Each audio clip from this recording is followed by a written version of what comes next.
Sākot ar 2. novembri, Valdemāra iela 48, vairs nodarbības nenotiks, galtenis notiks Aspāzija bulvārī 5.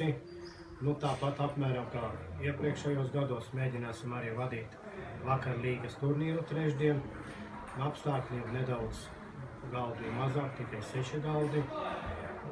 Vakarlīgu vadīsim, tāpēc vēlētos arī tos savus, ilgadējos draugus paziņas aicināt, bet arī izsaku vēlējumu, kad spēlēt nedaudz ātrāk nekā šeit. Tas nozīmē, ka pēc iespējas ar 3-0, latviski nevālujot, cīnīties līdz galam, lai neiznāk, ka mēs paliekam kaut kur līdz 12, oficiāli laiks līdz 10, varbūt sarunāšu līdz 11.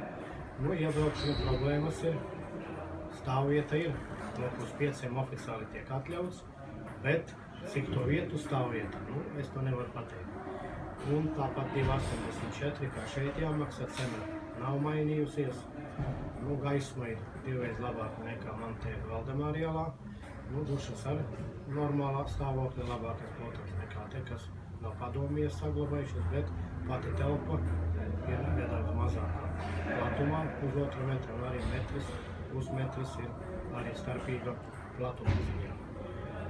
Gaidu, kā ir, dzīvosim, redzēsim, tas ir centrs, noteikti parādīsies jauni klienti, laiki būs klienti vakaros, tas nozīmē ātrākais laiks ir tikai pirmdien, 18:50, otrdien ir no 7:30 un piekdien ir 20:15.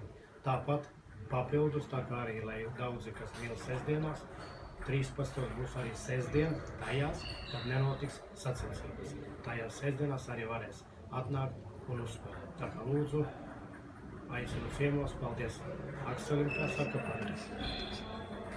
Adrese Aspāzija bulvāris 5, ieeju vēlams veikt no pagalma puses, tad ir ļoti tuvu zāli, nav jāstaigā pa visu lielo ekonomikas fakultātes telpām, kā saka, uzreiz dežurants ir, kas sargs, kas laiž iekšā, un būs norādēs galtenis. Lūdzu, nāciet, dzīvosim, redzēsim, vēlu jums veiksmi, gribats arī sev vēlēt veiksmi. Un lielie turnīri, viņi man būs retāk, tie notiks Abrenes ielā, ne, bet Skrindu iela sauc Abrenes autobusu galapunkts, Skrindu iela 1, lieli, bet būs retāk nekā kā man bija. Visu paldies, galtenis saimē, vēl mēģināšu strādāt priekš jums un priekš galtenis federācijas.